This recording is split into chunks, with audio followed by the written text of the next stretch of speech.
implementarlo a cabalidad y generar lo que es una cultura de calidad en una organización donde la mejora continua y la atención centrada en el paciente sean la base de la organización, es mucho más fácil decirlo que hacerlo.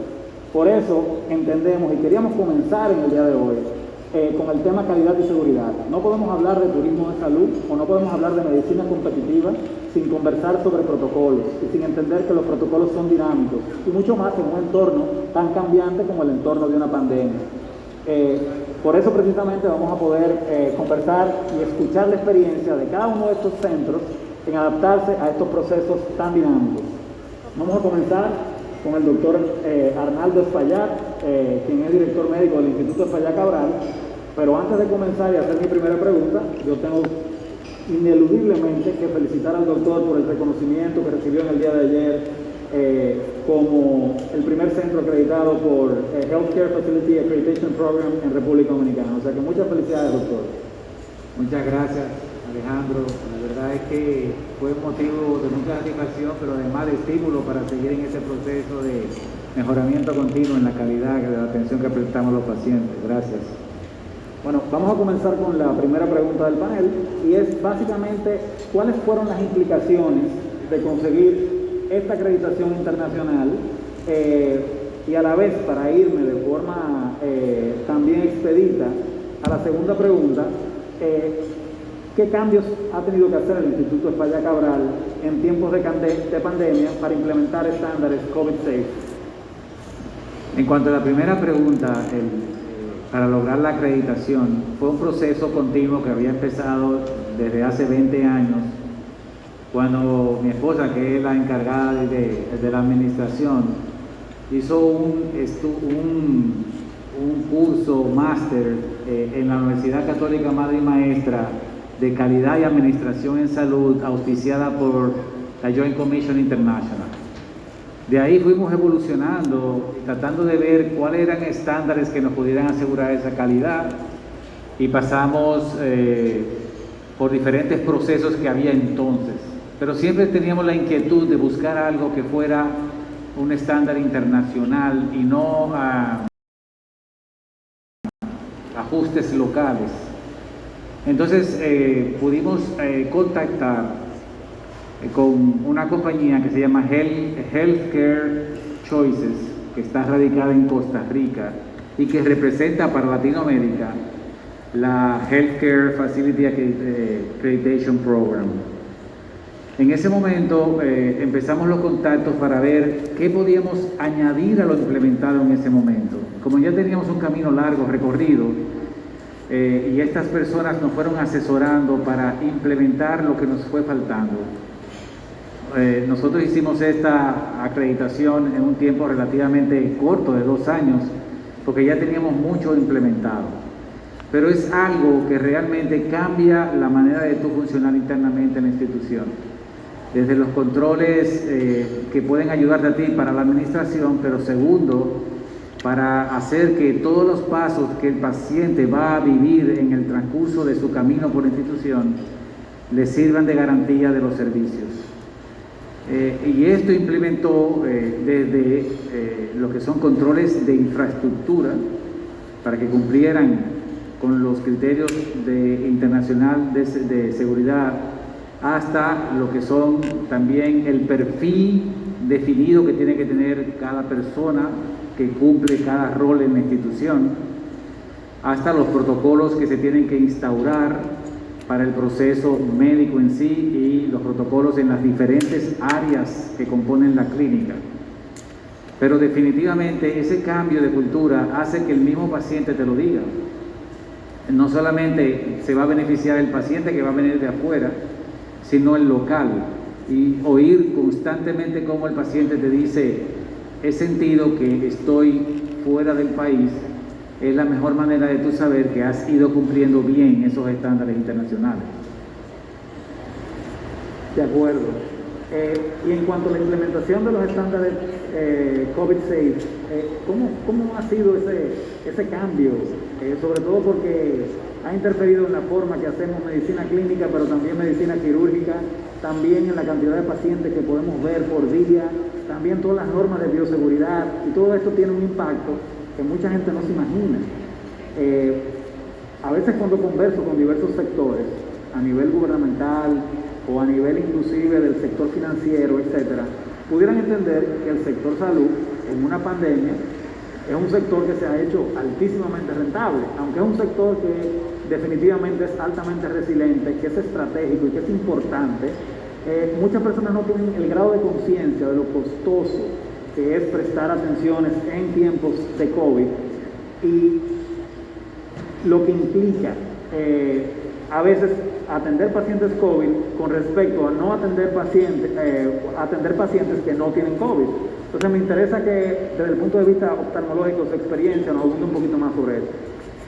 Bueno, como todo el mundo, el año pasado cuando empezó la pandemia, había un poco de desconcierto en cómo actuar.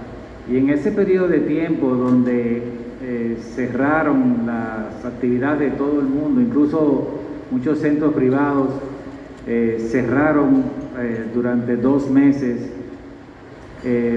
menos lo que se dedicaban a atender el COVID. Fue una oportunidad para entonces ir investigando qué se estaba pautando internacionalmente, y nosotros nos fuimos guiando sobre los criterios que hacía la Asociación Americana de Oftalmología, guiado por la CDC. En ese periodo de 2 meses fuimos desarrollando los protocolos de acción, que incluía todo lo que era el sistema de protección que tenía que tener el personal médico. Asimismo se dividía el personal administrativo, el personal técnico, y evidentemente eso aumentaba los gastos y los costos, porque incluía una serie de medidas de seguridad que involucraban no solamente lo que el médico iba a tener que vestir para protegerse, sino también las medidas de desinfección de cada proceso que se iba a hacer con el paciente. Pero todo lo fuimos desarrollando con unos protocolos antes de volver a abrir a los 2 meses. Estos protocolos permitieron no solamente que pudiéramos dar la atención presencial, sino también que pudiéramos abrir la atención virtual. Y durante unos meses pudimos ir atendiendo a los pacientes e incorporamos software que nos permitían atendiendo a los pacientes de emergencia y cirugías de emergencia, hasta que gradualmente lo fuimos implementando. Hoy en día, como ya se sabe que la transmisión básicamente es vía aérea y que el riesgo de contacto es muy reducido, entonces ya se han ido ajustando los protocolos un poco más orientado a la protección oral. Evidentemente seguimos desinfectando todo lo que el paciente pueda tocar, pero ya el énfasis es a la transmisión oral. Evidentemente nuestro centro, que es especializado en oftalmología, es diferente a lo que puede ser un centro de medicina general, donde hay ya afectación pulmonar y afectación de otros órganos que pueden implicar la vida. Nosotros filtramos, antes de que el paciente llegue, se le hace un cuestionario por teléfono y vamos filtrando el que tiene riesgo de estar infectado o no, porque si no es una emergencia, entonces se pospone hasta que 2 semanas después ese paciente ya esté sin características de riesgo. Y casi siempre ya cuando el paciente llega al instituto viene filtrado. Hay un protocolo de cuestionario que se le hace como quiera al paciente cuando está presente, donde nos aseguramos si ha habido síntomas y le decimos al paciente cuáles son los síntomas, se le preguntan, y también si ha estado en contacto, que sepa con alguien que haya tenido coronavirus para el rastraje, se le pregunta si ya está vacunado, y se van implementando medidas de ese tipo para la protección interna. Definitivamente el COVID ha cambiado la forma en que se practica medicina, y no en el día de hoy, literalmente para siempre. Ahora quiero pasar donde nuestro próximo panelista, donde el doctor Gastón Gavín, quien es CEO de Sendoe, hospital recientemente inaugurado, ambulatorio, digital 100%, bajo estándares internacionales. Y Gastón viene desde Argentina, fue jefe de innovación de lo que es el Hospital Austral, y creo que a su llegada a República Dominicana tiene tanto que aportar en todo lo que respecta a transferencia de conocimiento, transferencia las experiencias que hubieron en, por ejemplo, el Hospital Austral y otros hospitales donde ha sido parte, que creo que va a enriquecer no solo este panel, sino parte del ecosistema de salud dominicano. Gastón, quiero comenzar preguntándote cómo fue la experiencia del proceso de acreditación internacional del Hospital Austral y luego venimos y hablamos un poco de Sendoe. Primero que nada, muchísimas gracias por invitarme a este panel y colaborar con colegas expertos. Como bien usted dijo, el Hospital Universitario Austral es un hospital agudo de alta complejidad y fue la primera institución en Argentina en certificar por la Joint Commission International, no solamente como hospital, sino como centro académico de salud. Yo tuve la suerte, en aquel momento no me parecía tanta suerte, de empezar ese proceso de acreditación como médico, o sea, trabajando como médico interno, y luego con los otros dos procesos de recertificación, que es un proceso que se genera cada 3 años, me ha tocado transitar ese proceso con otros roles, ¿no? Entonces pude ver el proceso de Joint Commission siendo un médico que estaba practicando la medicina y luego siendo un directivo de la institución y por ende analizando el impacto de la acreditación desde muchos puntos de vista. Entonces, como esto se trata de lecciones aprendidas, lo más gráfico que uno puede mostrar es una lección propia que aprendí como médico y luego quizás quitar un poquito ese mito que tiene de inalcanzable que es una certificación como la Joint Commission que me permito brindarles. Entonces, el primer ejemplo fue residente de segundo año de medicina. Cuando uno es residente de segundo año de medicina interna, ya se piensa que sabe todo, porque ya pasó el primer año, que es el más difícil, y ya tiene residentes de primero a quien indicarles cómo hacer las tareas. Entonces uno se siente un semidios. En ese sentido, la ley de Murphy aplicó en un caso muy particular. Viene el jefe de cirugía de ortopedia, especializado en cadera, que su tía se tenía que hacer un reemplazo de cadera. Entonces se practica el reemplazo, termina la cirugía, la llevan a la habitación, me llama la enfermera y me dice: doctor, la paciente tiene dolor. Como la habitación donde estaba la tía del jefe de reemplazo de cadera quedaba 3 pisos debajo donde yo estaba, le dije a la enfermera: ok, administrale 2 centímetros cúbicos de morfina.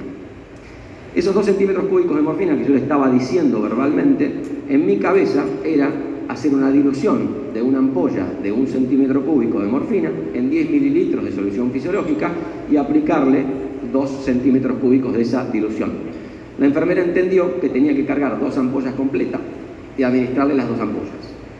Por suerte, tuvo esa lucidez de pensar que le parecía que era mucho. Básicamente le estábamos administrando 10 veces la dosis que yo le estaba sugiriendo y la administra 1, o sea que le administró 5 veces la dosis. Y me llama: doctor, 2 centímetros cúbicos me pareció mucho, así que le administré 1. Cuando le pregunto qué había hecho, me explica.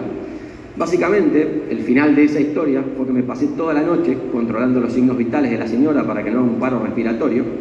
Lo agradable de la situación fue cuando se levanta al día siguiente, me abraza y me dice: doctor, fue la mejor noche de mi vida.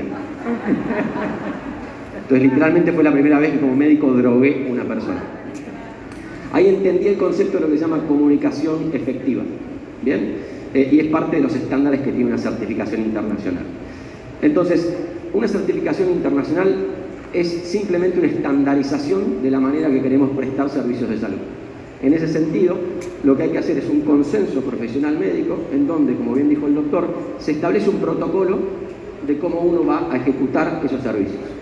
Esos protocolos establecidos luego se miden para ver los resultados y para poder gestionar cualquier mejora incremental que uno tenga que hacer a esos procesos. ¿Bien? En el caso de la Joint Commission International, el foco que tiene es en seguridad y en calidad. Hay otras acreditaciones, por ejemplo Plaintree, que es una acreditación que busca la experiencia del paciente. En definitiva, son todas facetas, como las caras de un dado, que atacan a la calidad en su sentido. La mejor calidad de un servicio médico es justamente un servicio seguro y es prioritario. En ese sentido, la Joint Commission lo que propone es que quien va a acreditar en ese proceso diga cómo quiere ejecutar los servicios de salud. Esa es la primera certificación. Uno tiene que mostrar políticas, protocolos, procedimientos, y lo más importante es coherencia. Cuando la Joint Commission vuelve luego de 3 años, lo único que dice es: ok, tú me dijiste que ibas a actuar de esta manera, muéstramelo en evidencia. Y es ahí donde uno empieza a tener esa consistencia de asegurar la calidad y la seguridad en un centro médico.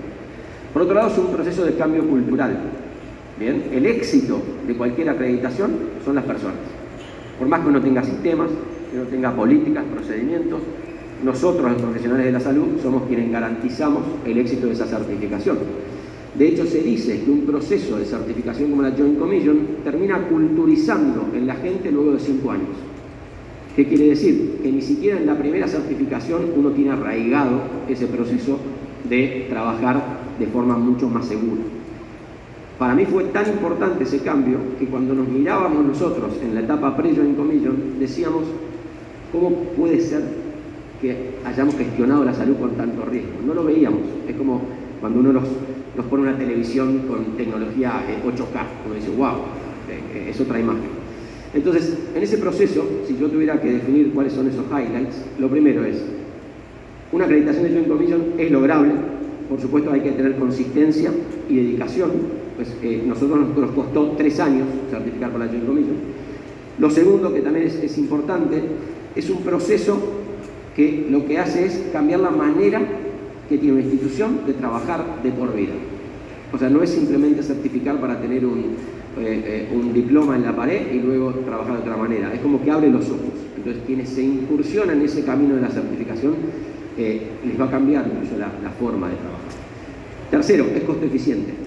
La realidad es que hay que invertir en una certificación como esta, pero a la larga, esa estandarización en la medida que trabajamos genera un mayor impacto en los pacientes en términos de calidad, cometemos menos errores los profesionales, y a nivel ya de directivo genera una administración mucho más eficiente y previsible. Bien, eso es súper importante que lo tengamos en cuenta. Entonces, cuando a mí me llaman a mudarme al país, a lo cual cada día agradezco a Dios la decisión que he tomado porque me ha recibido espectacularmente, me presentan el proyecto Sendoi. Hay un tema particular que genera una dificultad quizás a las instituciones que ya estén trabajando en el país, que es, como dijo el doctor, la infraestructura. O sea, la seguridad no es solamente el atendimiento médico, sino es la seguridad de lo que es el facility, lo que es la capacidad instalada. Muchas veces las instituciones, como la Austral, que ya estaban construidas pre-certificación, tienen que adaptarse. A veces esa adaptación, de acuerdo a cómo es la institución y los años que tiene ya ejecutando sus operaciones, puede ser que sea muy importante esa reforma que hay que hacer. En definitiva, cualquiera que esté liderando ese tipo de instituciones tiene que sopesar justamente cuál es el esfuerzo que tiene que hacer para adaptar las instalaciones, pero les aseguro que en términos de alinearse a cuál es el estándar ideal de cuidado de atención de pacientes, es un viaje que es súper recomendable. ¿Bien? Entonces, Sendoi nace con esa idea. Sendoi nace con la idea de acreditar por la Joint Commission. Entonces, tiene una ventaja, muchos kilómetros ganados, porque ya la estructura está construida para certificarse. Eso genera mucha más facilidad a la hora de poder conseguir esa acreditación. Por supuesto, como le digo a toda mi gente, lo más importante es lo que hacemos nosotros, y ahí es donde realmente se va a ver esa diferencia si logramos o no esa certificación. Ya adentrándonos en COVID, es importante entender que cualquier proceso de certificación como la Joint Commission tiene contemplado esto. La primera meta internacional de la Joint Commission International es el lavado de manos. Entonces, en la era pre-COVID, los médicos sabemos, en instituciones que tienen certificaciones, que el lavado de manos es esencial. Entonces, en ese sentido, si uno ya tiene esa cultura de lavado de manos, pre, post, contacto con un paciente, uno ya sabe que no va a transmitir gérmenes, que va a mitigar eso, y el COVID es uno de los gérmenes a transmitir. Sí, por supuesto, nos generó muchos desafíos respecto del entendimiento de que era una pandemia que se contagiaba por vía aérea y con una alta virulencia. Entonces, por ejemplo, para nosotros hemos tenido varios desafíos con contagios, sobre todo de los profesionales de la salud. Se enfermaban 5 o 6 enfermeras en terapia intensiva y teníamos que literalmente cerrar el área porque no teníamos el expertise para poder abastecer pacientes que justamente necesitábamos en esa área. O sea, lo que era la subestimación de la magnitud de la pandemia fue un aprendizaje que tuvimos que aprender de forma dura. ¿Bien? El otro tema es el liderazgo del equipo. O sea, la gente se cansa. O sea, es un escenario donde uno está continuamente en alta tensión y que capaz que no tiene rotación y está el susto de enfermarse y de contagiar a sus familiares. Entonces, el liderazgo en estas etapas de pandemia es fundamental. Tiene que ser un liderazgo positivo, un liderazgo colaborativo y de soporte. A nosotros nos costó mucho y hemos tenido mucho burnout respecto de la gente. Y finalmente es el entendimiento de que la pandemia nos va a ayudar, en ciertas formas, en adoptar normativas y medidas de calidad y seguridad que si no tuviéramos la pandemia nos hubiera llevado mucho más tiempo. Entonces, yo soy bastante positivo en mi forma de ver la vida. Tratemos de utilizar esta pandemia para buscar esas lecciones aprendidas que nos van a permitir, sobre todo en este congreso que es de turismo de salud, poder acelerar ese proceso de adopción de estándares de calidad internacional. Y yo creo que este país tiene todo para hacerlo. Excelente.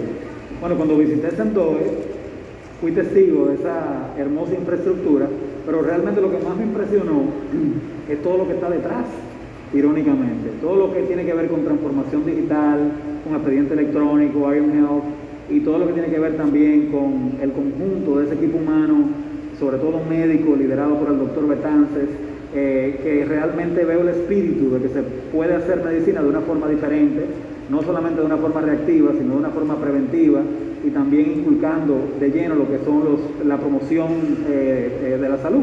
O sea que muchas veces, aunque la infraestructura es bonita y es impresionante, el backstage, a veces cuando uno se adentra en proyectos como estos, tienen aún un valor agregado inclusive mucho más fuerte.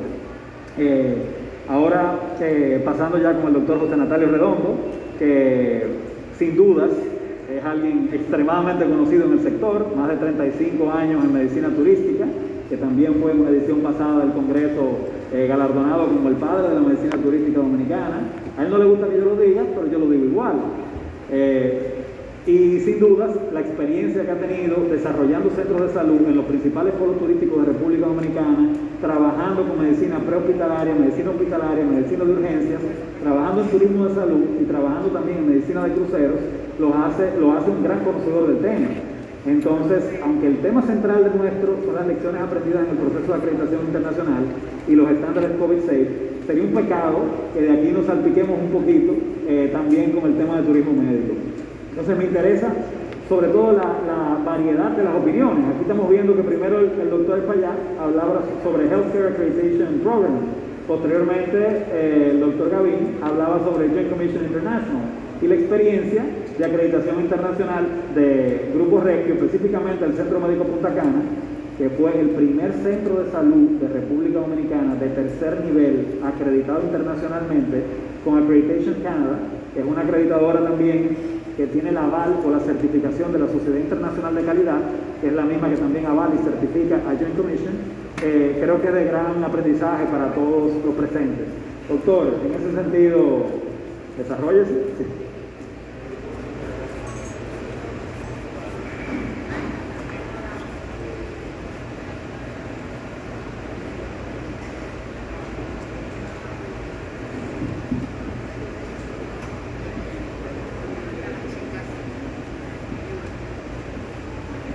Bueno, muchas gracias Alejandro por esta invitación y por la introducción y además permitirme ser el que hable de último sobre este tema, porque eso facilita muchísimo las cosas al extremo de que ya no tengo que hablar de todas las verdades que ustedes ya dijeron. Me quería referir con énfasis en lo que ha significado para nosotros, para nuestra institución, que ya es una institución de casi 40 años, donde tenemos unos 1.200 empleados, colaboradores, lo que ha significado para nosotros enfrentar con éxito lo que ustedes decían, ese espectro que parecía inalcanzable hace 5 años, 10 años. Lo cierto es que el éxito comienza en el momento en que la institución, entre todos sus miembros, deciden lo que quieren hacer. Cuando uno logra transmitir ese mensaje y nuestros colaboradores lo compran de la manera segura, comprometida, ya a partir de ahí ya la acreditación es un éxito. Y yo quiero narrarles la experiencia que fue para nosotros en el Centro Médico Punta Cana el día en que el director para la América Latina de Accreditation Canada llegó con la certificación. El día que nos certificaron, o sea que nos acreditaron con la categoría oro de Accreditation Canada internacional. La institución se paró. Todo el mundo estaba llorando de alegría.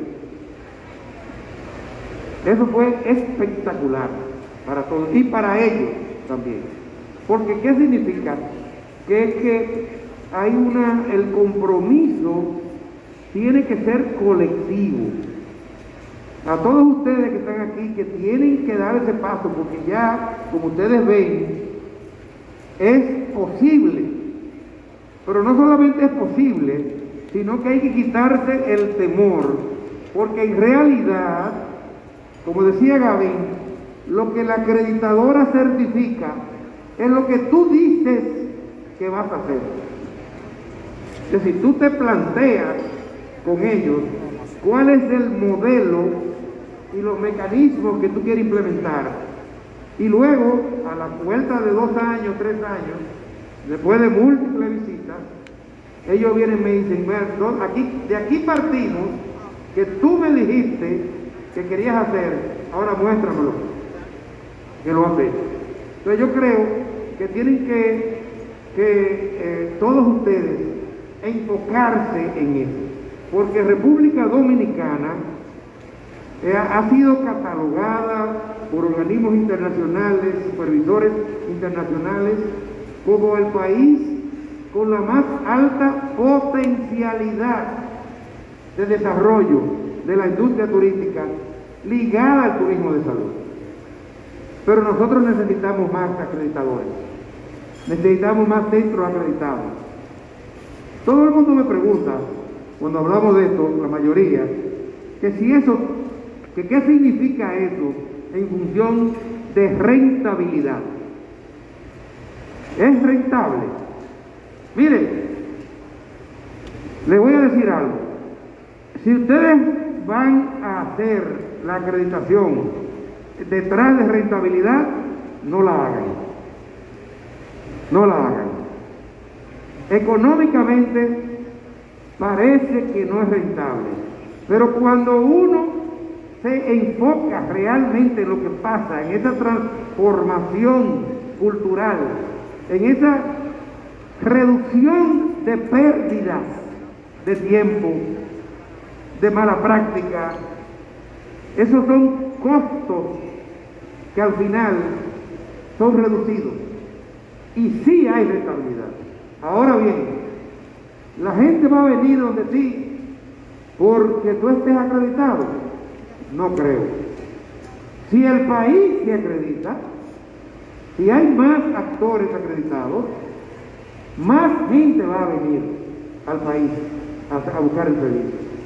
Pero no porque Grupo Rescue, Centro Médico Punta Cana, Burnigal, Payá Cabral estén acreditados, a ellos van a ir más gente. No, eso no se va a lograr. Ese logro ya lo tenemos ganado en base a años de trabajo, de satisfacción. Cuando, por ejemplo, Patricia, que está aquí, hermanita, tiene su posición, se la ganó con un trabajo intenso de muchos años familiar. La acreditación que le da, bueno, que aportemos al país un instrumento para hacernos entender a ese mercado de miles de millones de dólares que hay en el mundo, de que este es el destino seguro. De que este es el destino seguro. Entonces, ¿cuál es el igual que pasa con la demás? Accreditation Canada tiene un enfoque muy orientado hacia la seguridad del paciente, de sus familiares y de la comunidad. Aunque la acreditadora, después de analizar hacia dónde vamos, se enfoca mucho en lo que es algo interesantísimo, en que cada miembro de la institución es su propio auditor, que los puntos 10, 14, 15 correctos de la práctica, las cosas correctas de la práctica, se generen como una meta permanente. Y algo interesantísimo en esto es que cuando hay algún error cometido, que cualquier error cometido, quien lo cometa tenga la entereza de reportarlo. Es decir, tenemos un sistema donde quien lo comete dice, mire, a mí me pasó esto, eso que habló el doctor Gaby, eso tú tienes que decirlo, y que los errores no son sujetos de penalizaciones si tú lo reportas. Todo lo contrario, cuando un personal de salud reporta un error que ha cometido, eso va como un mérito a su currículum. Es decir, yo me equivoqué, yo lo dije, eso te da un mérito a tu currículum. Ahora, tú te equivocaste y lo ocultaste, ese es un problema grave que necesita sanción. Entonces, al final del día, por eso es que yo digo que la acreditadora lo que enseña es al colaborador a ser su propio auditor, a ser su propio controlador. Y la institución tiene otros controladores por otro lado. Mire, yo creo que no tenemos otra alternativa. Todo el que está aquí está porque está interesado en participar de una forma u otra en este mercado. Todos. Y hay muchos más que no están aquí.